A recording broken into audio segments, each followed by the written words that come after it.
Introducing step 5, transform your food forest floor. In the picture below in the description box, you'll see green onions, strawberry, kale, and calendula growing on the forest floor.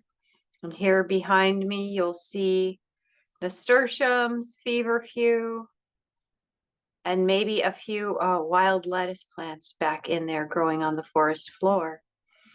So the forest floor is a very huge, important part of the forest. And this step deals with removing, delaying, or replacing unwanted or less desirable volunteer plants with the plants you prefer to grow. So back in step 2, you learn to identify your volunteers and get to know their properties. Because of that, you're now prepared to decide which volunteers you will keep in the food forest and which ones to replace with something better. Most of the plants you will find growing on the floor of your land will produce flowers and seeds. When you see flowers, think of seeds because flowers grow seeds.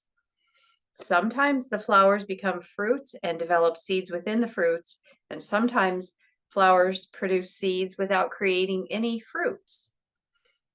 Eventually, those seeds will end up on the food forest floor, where they await to become new versions of the plants they once were. Once seeds lodge into the forest floor, they sense the right time to open by environmental cues, such as the season and the weather. Sometimes seeds can remain for decades before they sprout. That is why the volunteers from the past show up in our gardens. So by controlling the seeds that land on the floor, you can save yourself a lot of effort in future seasons. So some volunteers will be plants you don't like and consider weeds. These are plants you don't want anywhere in your food forest.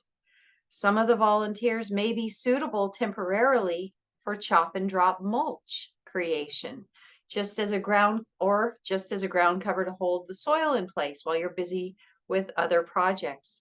But in the future, long term, you may plan on replacing them. And some volunteers will be plants you like, but they're growing somewhere that you don't want them to be growing. For instance, the seedlings of trees or other valuable plants often appear in inappropriate places, like close to the house or in a spot you have reserved for something else. You may want to move these volunteers to new locations. So here are your action steps, food forester. Number 1, move the plant. Number 2, chop and drop. And number 3, replace.